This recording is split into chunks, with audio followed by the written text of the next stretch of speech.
So ito na mga kapatid, ang pinakamainit na balita. Nako mga kababayan, labo-labo na po ang grupo ni former President Digongyo mga kapatid. Sila na po ngayon mga kababayan ang nagsisiraan ng harap-harapan.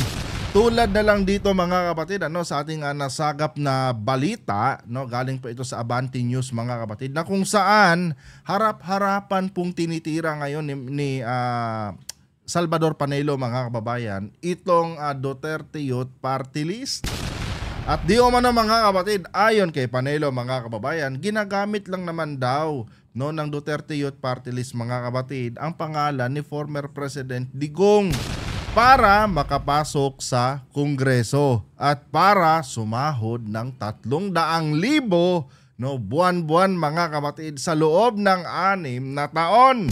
Kaya mga kababayan, ayon dito sa balita, pinaburan di umano ni Salvador Panelo mga kapatid itong naging desisyon ng COMELEC na kansilahin mga kababayan itong rehistro, itong registration mga kapatid ng Duterte Youth Party List.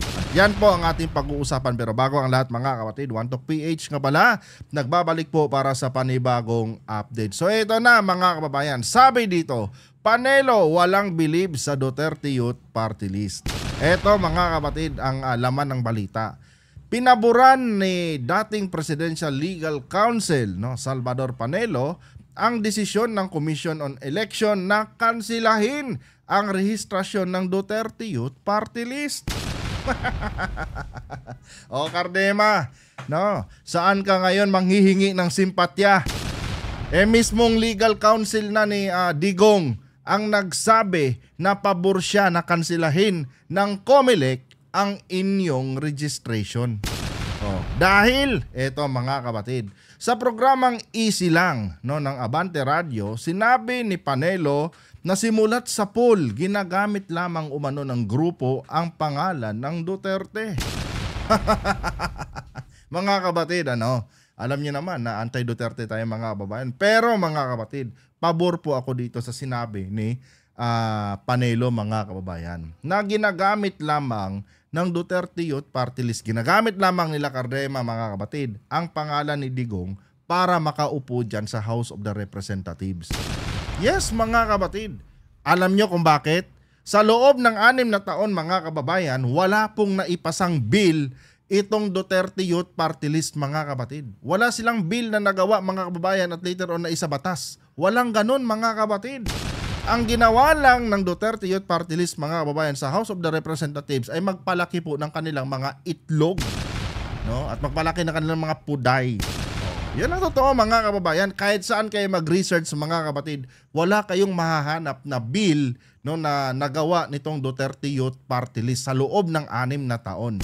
Pero mga kababayan, sumasahod po sila ng 300,000 a month mga kapatid sa loob ng 6 na taon.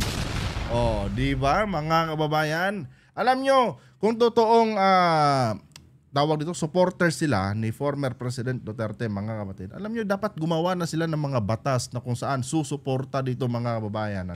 Dapat sa mga adhikain ng mga Duterte.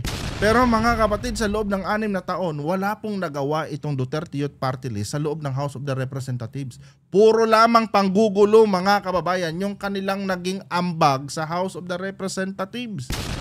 Diba? Puro lang ganon mga kababayan. Hindi nga nito sinuportahan noon si Sara mga kababayan. Noong nililitis itong si Sara dyan sa House of the Representatives mga kapatid, related doon sa kanyang budget. Walang Duterte Youth Party List mga kababayan ang tumayo doon para depensahan itong si Sara. Kaya tama ang sinabi ni Panelo dito mga kapatid, na wala naman talagang kwenta itong Duterte Youth Party List at ginagamit lamang ang pangalan ni former President Digong.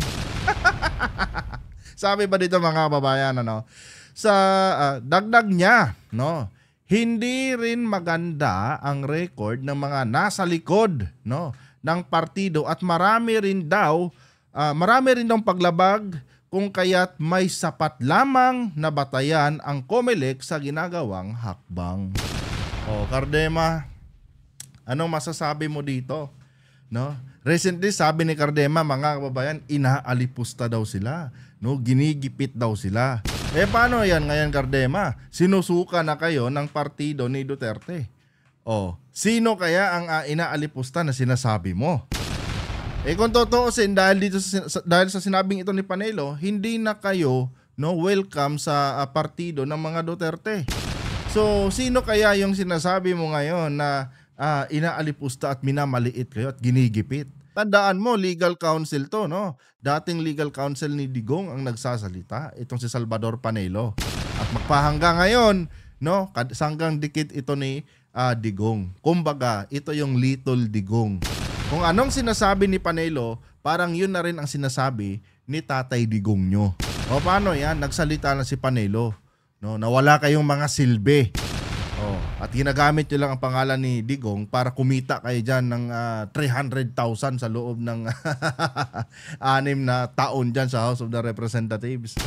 Pero yun yung mga kapatid, napakalaking katarantaduhan talaga. Walang bill na ginawa sa loob ng 6 na taon sa loob ng House of the Representatives, mga kababayan. Pero pinapasahod natin sila, mga kapatid, ng 300,000 bawat buwan. Ilan yan silang sumasahod yan, mga kababayan? Sabihin na natin 2 o 3 sila, mga kapatid. 300,000 a month, mga kababayan. Ang sinasahod nila, ilan yon? Kulang-kulang 1 milyon, mga kapatid. No? Nagpapasahod tayo ng di umano yung mga mambabatas na batugan at tamad. Mga kababayan, magising na po sana ang taong bayan, mga kapatid. Ganito ang pinapasahod nyo. Kayong mga day-day-s kayo. Di ba? Payag ba kayo dito? 6 na taon sa loob ng House of the Representatives itong Duterte Youth Party List, na di umano yung supporters si Tatay Digong nyo. Pero walang nagawang batas kahit isa para sa inyo. Payag ba kayo niyan?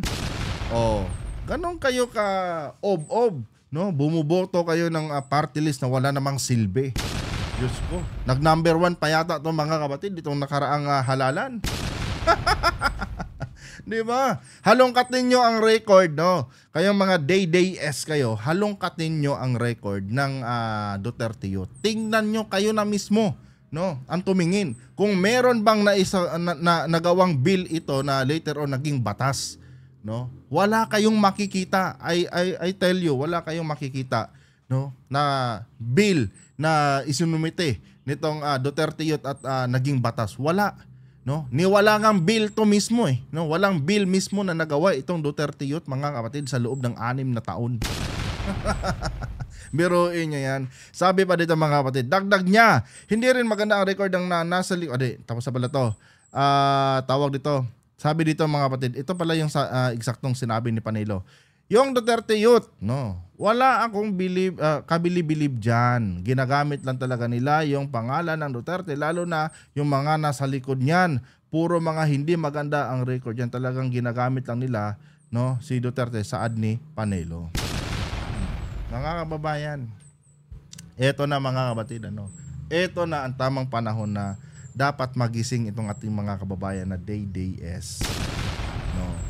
Hindi porket sinasabi nilang suportado nila o dinadala nila ang pangalan ni Duterte, ay dapat nyo na ring suportahan. Dapat maging mapagmatsyag pa rin kayo. Dapat sana, bago kayo bumoto noong nakaraang halala, bago nyo binoto itong Duterte Youth Party List, sana man lang nagbalik tanaw kayo. Ano nga bang nagawa nitong Duterte Youth Party List na ito? May naitulong na ba to sa taong bayan? May naitulong na ba to sa amin? May mga batas na ba itong naipasa para makatulong sa aming mga sumusuporta kay Tatay Digong? Mismo nga si Sara Duterte, noong budget hearing niya, hindi nga sinuportahan itong Duterte Youth na ito di ba? Ngayon, mismo si Panelo na nagsabi, wala silang kwenta. Wala kayong kwenta, Cardema. Kaya dapat sa inyo i-disqualified na. Tama yung ginagawa ng COMELEC ngayon. Wala naman kayong naging ambag talaga. 'Di ba? Puro lang naman kayo drama, Puro lang kayo pasipsip, 'di ba? Wala naman kayong nagawang magandang bagay para sa taong bayan. Ginamit nyo lang, no? Ginamit nyo lang ang pangalan ni Duterte para makakuha ng simpatya, makakuha ng boto. Ito naman mga Day S. Boto ng boto porkit na may nakalagay na pangalan ni Duterte sa party list. Hindi man lang nag-research kung meron na ba talagang napatunayan itong Duterte Youth na ito. Wala no? Kahit isang bill walang nagawa 'Di ba? 6 na taon, 300,000 ang sahod. Ay, sarap buhay. Tapos, mga kapatid, kung mapapansin nyo, yung mga representatives ng Duterte Youth na ito, mga kababayan, ay puro po pamilya Cardema. Sa madaling sabi, mga kapatid, kumukuha lang sila ng pera dyan, buwan-buwan, na wala naman silang ambag. Pamilya lang nila, mga kababayan, ang nakinabang. 'Di ba? Pamilya Cardema lang, mga kapatid. Yung mismong nire-representa nila na itong si Duterte, mga kababayan, ay wala ding napala sa kanila. 'Di ba? Wala ding alam niyo 'yon, wala man lang maipagmayabang si Sara Duterte, mga kapatid, na nagawa nitong Duterte Youth. 'Di ba? Ganun 'yan Maging si Panelo, mga kababayan, napuno na kasi siguro nasilip niya. Putya, itong grupo ni Cardema, Duterte Youth daw, pero wala man lang naging ambag sa bayan.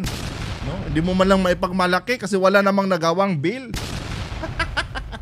Anyway guys, hanggang dito lang itong video na to. Kung nagustuhan niyo po ang ating content ngayon, huwag kalimutan mag-subscribe at pakilike ang ating video para i-share pa ni YouTube sa iba pang hindi pa nakakapanood. Hanggang dito na lang. Adios.